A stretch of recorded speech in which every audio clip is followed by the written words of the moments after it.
Hi guys, good morning all of you. मैं हूं राकेश कुमार, आपके साथ एक नए स्ट्रक्चर को लेकर के आया हूं। आज का हमारा स्ट्रक्चर इस प्रकार से होगा, it is pity that plus sentence. और आज का भी सेंटेंस हमारा अक्सर कहीं ना कहीं सिंपल पास्ट से रिलेटेड रहेगा। तो इस तरह का सेंटेंस आज हम सीखेंगे कि कैसे सॉल्व करते हैं और अपने स्पोकन इंग्लिश को बेहतर और सुंदर कैसे बनाते हैं। तो आज का सेंटेंस है, बड़े अफसोस की बात है कि तुम परीक्षा में फेल कर गए। बड़े अफसोस की बात है कि वह भाग गई। बड़े अफसोस की बात है कि वह गिर गया। इस तरह के सेंटेंस को हम काफ़ी आसानी से, काफ़ी इजीली तरीके से सॉल्व करेंगे और अपने डेली लाइफ में इस तरह का सेंटेंस इंक्लूड करेंगे और स्पोकन इंग्लिश को काफ़ी बेहतर और सुंदर बनाने का प्रयास करेंगे। तो आइए देखते हैं हमारा फर्स्ट सेंटेंस क्या है। बड़े अफसोस की बात है कि तुम परीक्षा में फेल कर गए। तो इसको इस तरह से बनाएंगे, इट इज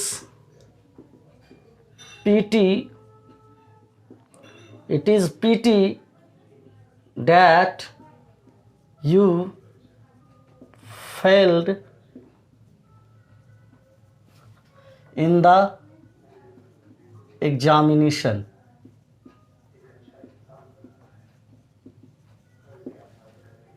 हमारा सेंटेंस कंप्लीट हुआ। It is pity that you failed in the examination means ये होगा कि बड़े अफसोस की बात है कि तुम परीक्षा में फेल कर गए। नेक्स्ट सेंटेंस हमारा है, बड़े अफसोस की बात है कि वह भाग गई। इसी तरह इस सेंटेंस को भी हम लोग बनाएंगे।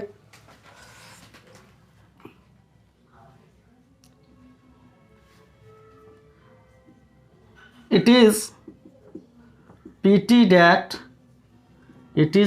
That C ran away. It is pity that C ran away. Next sentence हमारा है, बड़े अफसोस की बात है कि हम लोग मैच हार गए। तो इसी तरह बनाएंगे, it is pity that we lost the match. Next sentence हमारा है, बड़े अफसोस की बात है कि वह गिर गया। बड़े अफसोस की बात है कि वह गिर गया।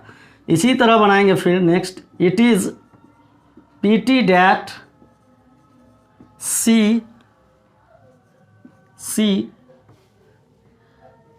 सॉरी यहाँ ही का प्रयोग करेंगे, वह गिर गया। He fell down. It is pity that she fell down meaning ये होगा, बड़े अफसोस की बात है कि वह गिर गया।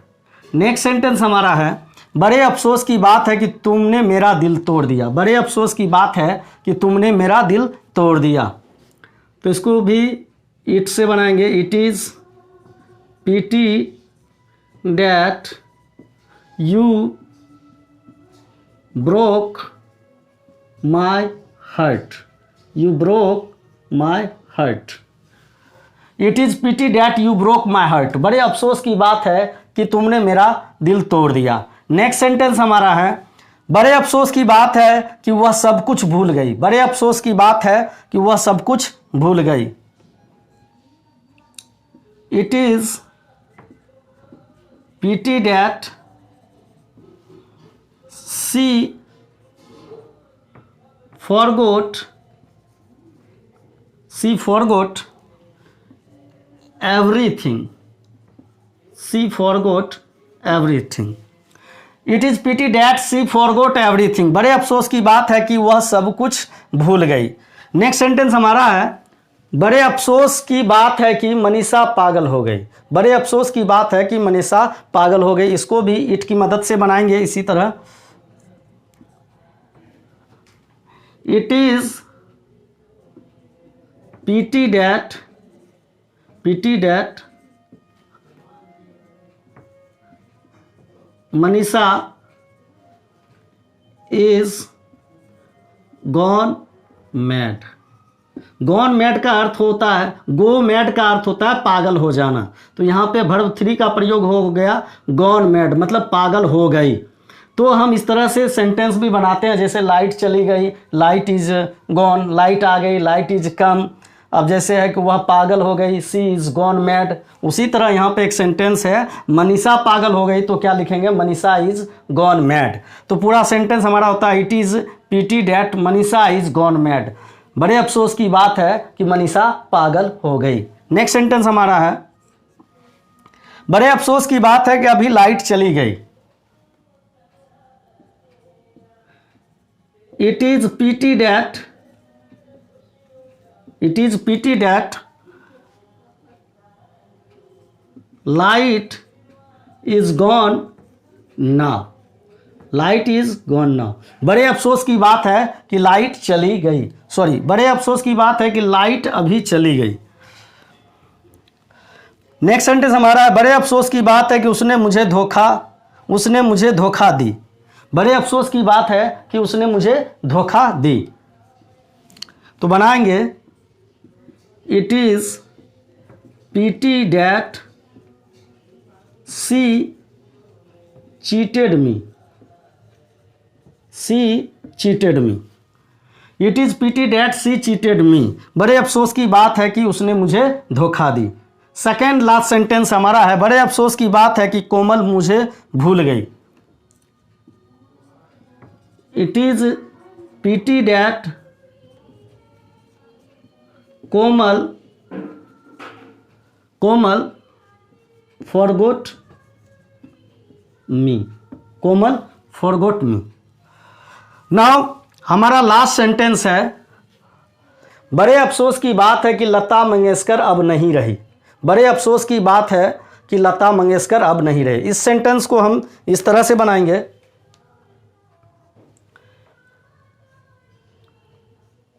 It is pity that Lata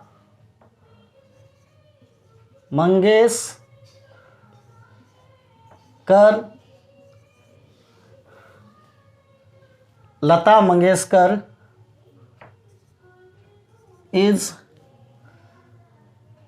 is no more now. हमारा फुल सेंटेंस होता है, it is pity that Lata Mangeshkar is no more now.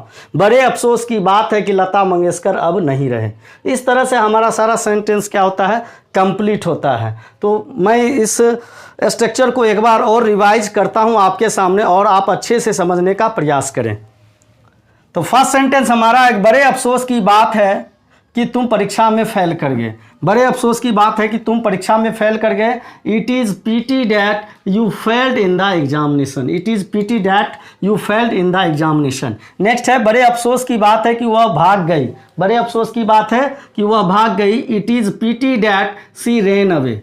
Next है, बड़े अफसोस की बात है कि हम लोग मैच हार गए। It is pity that we lost the match. It is pity that we lost the match. Next हमारा है, बड़े अफसोस की बात है कि वह गिर गया। It is pity that he fell down. It is pity that he fell down. बड़े अफसोस की बात है कि तुमने मेरा दिल तोड़ दिया। It is pity that you broke my hurt. It is pity that you broke my hurt. Next sentence है, बड़े अफसोस की बात है कि वह सब कुछ भूल गई। It is pity that C forgot everything. Next है, बड़े अफसोस की बात है कि बड़े अफसोस की बात है कि मनीषा पागल हो गई। It is pity that Manisha is gone mad. Next sentence है, बड़े अफसोस की बात है कि अभी लाइट चली गई। It is pity that light is gone now. Next sentence है, बड़े अफसोस की बात है कि उसने मुझे धोखा दी। उसने मुझे धोखा दी। It is pity that she cheated me. It is pity that she cheated me. Next है, बड़े अफसोस की बात है कि कोमल मुझे भूल गई। It is pity that Komal forgot me. Now last sentence हमारा है, बड़े अफसोस की बात है कि लता मंगेशकर अब नहीं रही। It is pity that Lata Mangeshkar is no more now. इस तरह से आपने देखा कि हमारा सेंटेंस कितना आसानी से कंप्लीट हो गया। और ये सेंटेंस, इस प्रकार के सेंटेंस स्पोकन इंग्लिश में काफ़ी यूजफुल होते हैं। मैं आप लोगों से रिक्वेस्ट करना चाहूँगा कि इस तरह के सेंटेंस आप अपने डेली लाइफ में बनाएं और इसको प्रयोग करें और अपने स्पोकन इंग्लिश को काफ़ी बेहतर कीजिए। That's enough for today. आज के लिए बस इतना ही। बहुत बहुत धन्यवाद।